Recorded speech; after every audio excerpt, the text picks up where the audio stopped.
Why don't we go ahead and get started here? And so we'll continue talking about instability and talk a little bit about multidirectional instability. So as the name implies, it typically means that there's unstable in multiple directions. These are kind of John's looser type individuals. They tend to have kind of loose capsules. This is one measurement that's been reported in the literature to try to kind of get a handle or a quantitative handle on laxity of the joint space, and that's where it looks at the inferior labral capsule distance, which we can see the red arrow down here. And this is in an arthrogram. And here, if it's greater than 17 millimeters, they say that that means that you've got increased volume within the joint space, and therefore the patient would be at risk for multidirectional instability. I'm not sure how well that's really been documented outside of this paper in the literature.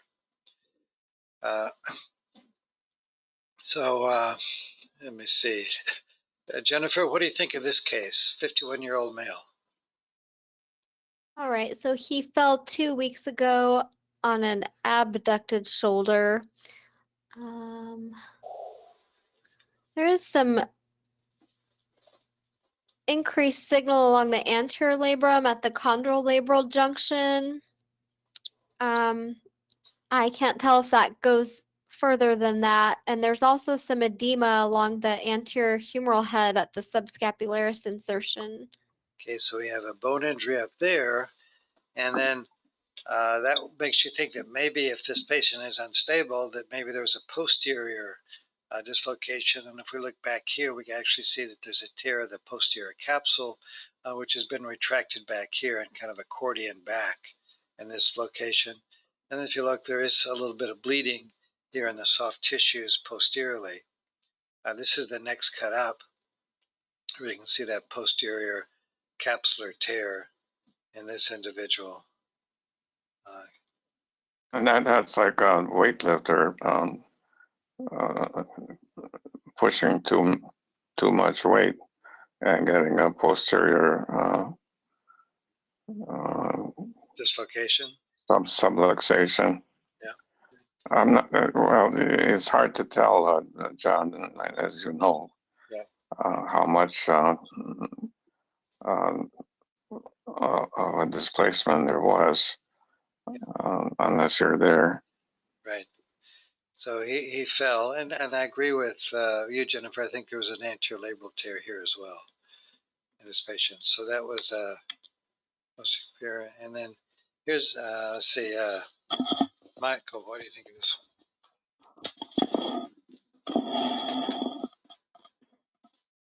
Okay. Well, first thing I noticed, it looks like the rotator cuff's just completely torn. So there's no cartilage. There's bone-on-bone articulation. There's kind of weird remodeling of the glenoid. That's kind of, there's bony loss inferiorly and some, probably retroversion or kind of the downward version. Well, there may be cartilage, but they're not in the right place. Yeah, exactly. And this is someone who for years had just been able to, at will, sublux both shoulders anteriorly, back and forth without any pain and discomfort, and just lived with the instability, gross instability. We never talked about voluntary dislocators or subluxers, have we? I don't think so. Why don't you say a little bit about it, John?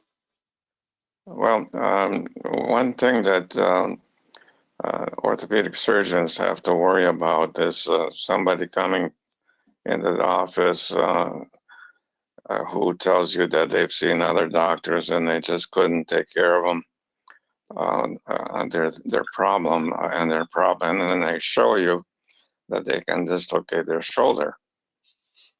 Like some people can dislocate their thumb, etc. I'm sure you've seen that.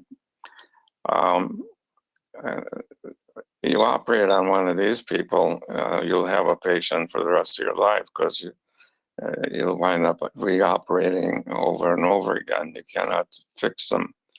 What they do is any procedure you try to use on these people, they'll break it. They'll work on breaking it down every which way until they break it down, and so you wind up with egg on your face every time. So whenever you see anybody that's a voluntary dislocator who can show you this trick that they have, but they want it fixed, send them to your best friend. Your worst enemy. Gotcha. Okay, let's talk a little bit about complications, biceps tears, paralabral cysts, and neurological issues. Ashley, what do you think of this one? I think we're looking at the superior labrum here. It looks torn. I think there's this small paralabral cyst you can see on the sagittal imaging as well, and as well as the coronal imaging right there. Yep. Good. So let's just go back through a little bit of the anatomy here. In the sagittal plane, here's the pec minor up here, serratus anterior down there, pec major anteriorly here, anterior to the pec minor.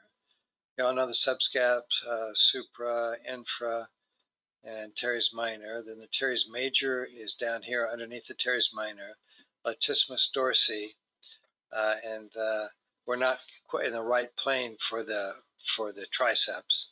Trapezius up here on top, and then part of the deltoid coming down through here.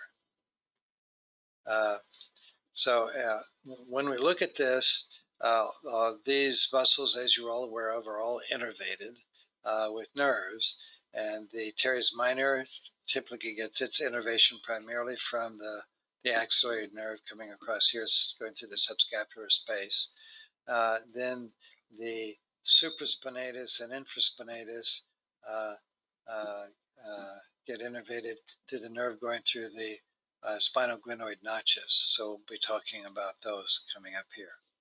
So there are two notches where the neurovascular bundles go that can be relatively confined spaces, where if you get mass occupying lesions, you can get compression of the nerve. One is a suprascapular notch.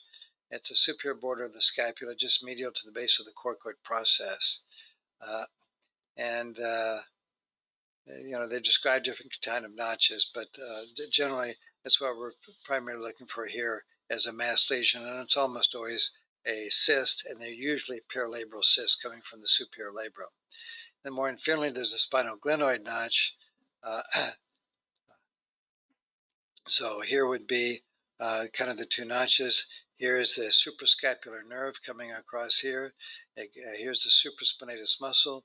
There's and the arteries and so forth. Here is a suprascapular notch up here, the infrascapular notch down there.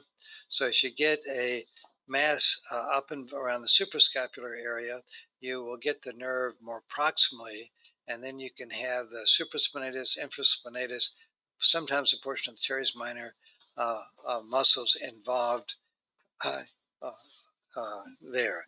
If the lesion is more inferiorly located, more in the spinoglenoid notch, then usually the suprascapular nerve will have come off and not be affected, and it's just a nerve that primarily goes to the infraspinatus and maybe a little portion of the teres minor muscles back here. So depending upon whether it's superior or inferior, you kind of look at different muscles for possible involvement. On an MR scan, here's the suprascapular notch is up here at the base of the coracoid process. Spinoglenoid notch is more inferiorly and posteriorly down here, and the posterior neck here of the posterior superior neck of the glenoid. And the quadrilateral space, or some people call it quadrangular space, is down here inferiorly, which is the axillary nerve which goes to the teres minor, which you're all familiar with. So I don't need to go through all of these.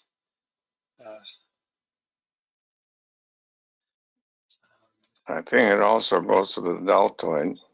Yeah, a portion of the deltoid. Thank you, John. That is correct. That's this area coming out here. And that's the more important one, probably. Yeah. So, and then this is where those cysts can be. So let's see. Jennifer, what do you think of this case? So here we have a 23-year-old male rule out contusion or tear, and there is some increased signal intensity along the superior labrum with a paralabral cyst within the spinoglenoid notch.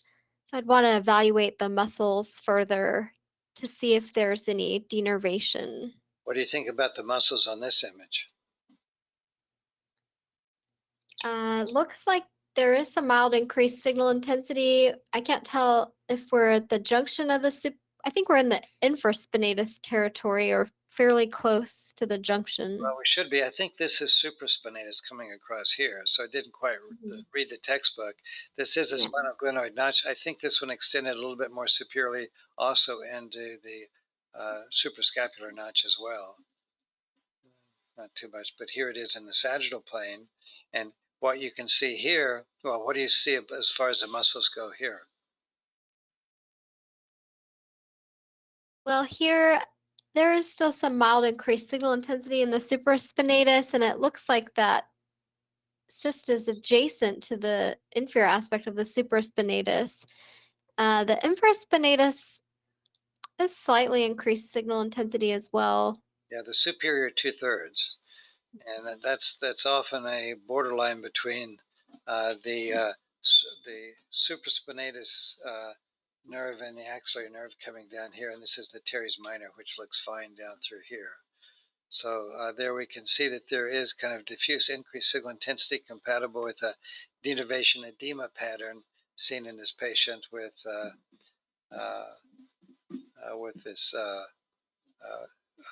these cysts, which extend involving both the suprascapular notch and extended down into the spinoglenoid notch as well. But this went high enough up where it caught the nerve before the branch went to the supraspinatus muscle. And these cysts almost always come from superior labral tears, superior and usually posterior labral tears in this location. And then this is in the acute setting where you don't see atrophy of the muscles. Typically, these usually will kind of resolve, especially if you go in and do surgery to get rid of the tear or open up the tear. It decompresses the nerve, and the compression goes away, and the muscles will go back to normal. If it actually stays along chronically, you'll get chronic atrophy of the muscles and end up with fatty atrophic changes within the muscles. Okay, Michael, what do you think of this case?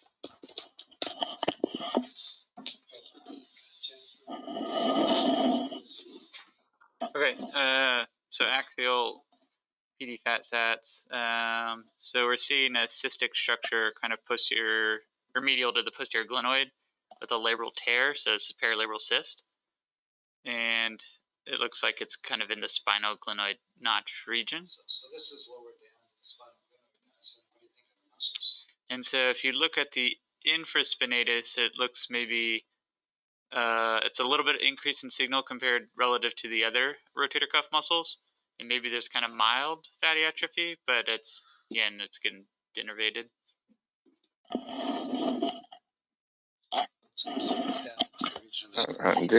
These are areas that are difficult to work in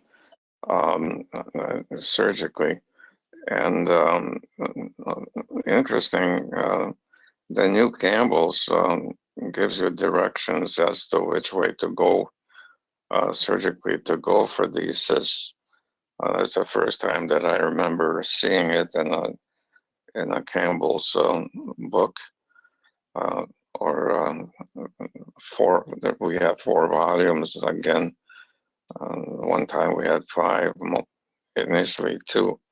But anyway, I just wanted to say that these are fairly common, and so Campbell's has given us directions on how to go get them and get rid of them. There are not too many books for surgery on these structures. Thank you.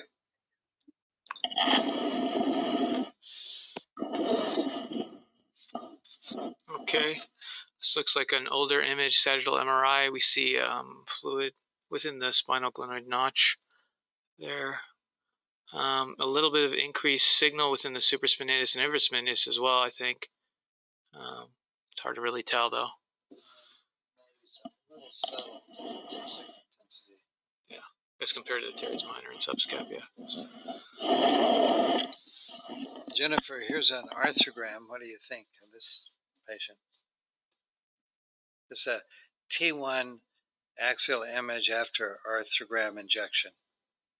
So here there is some contrast signal intensity along the posterior labrum. Looks like it's at the chondrolabral junction, but I don't see any paralabral cysts on this image. Okay, and this is just to remind you that you can't just have T1 or fat suppressed images when you do arthrography. Here's what the T2 sequence looked like. Oh, wow. Okay, so we have extensive paralabral cyst formation along the posterior glenoid in the region of the spinal glenoid notch. Right. Oh, this is all cyst back here. And I just saw the other day a arthrogram of a shoulder where they only did T1 fat sat images, even at RadNet, and we had to bring the patient back. You don't want to miss this one. No. And that jelly is pretty thick. Okay, so we have an arrow pointing to a large cystic conglomerate, kind of along the posterior inferior glenoid. It's still going to be in the lower aspect of the spinal glenoid notch, kind of getting down towards the quadrilateral space. So here's a T2, here's the fat set T1. And you can barely see anything on the fat set T1. There's a little small cyst, but it really underplays how large the cystic conglomerate is.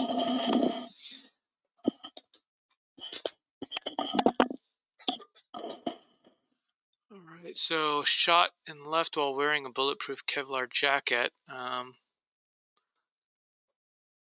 Looking at this. Yeah. There's no such thing as a excuse me. There's no such thing as a bulletproof Kevlar jacket. Yeah. Looks like it may prevent small caliber bullets from penetrating, but high caliber, they go right through them like butter. Mm-hmm. And you can see there's elevation of that scapula, quite a bit of elevation of that scapula. Yeah. Yeah, sprinkled. No dislocation, but I guess there is. This is a dislocation of the scapho-thoracic joint from the trauma. So you'd have to get an MR scan. You want to look at the muscles around the scapula. They're probably going to be torn and disrupted. The long thoracic nerve might have been injured, John, too. I bet it was, right. Okay, and then there's a quadrilateral space down around the teres minor, teres major, medial head of the biceps tendon, and lateral to the humeral neck. So this is the space that we're talking about here. The teres major from the humerus to the scapula, long head of the triceps, and then the teres minor across here. And this is space where the axillary nerve and vessels go through here and come out posterior laterally in this area. There, so if you have a space occupying mass in here, you can get this nerve. The recurrent nerve here goes to the teres minor, as you're all familiar with, but then you can also get changes over here involving the deltoid. And so you get the syndrome caused by compression of the axillary nerves from fibrous bands. Paralabral cysts are the most common in our experience, and very rarely tumors or hematomas. Typically in young athletes, characterized by pain, posterior lateral part of the shoulder, with paresthesia, and it's often a difficult diagnosis to make without MR. The MR findings, you get atrophy of the teres minor, maybe portions of the posterior deltoid, and then the signal changes due to the denervation changes within the teres minor.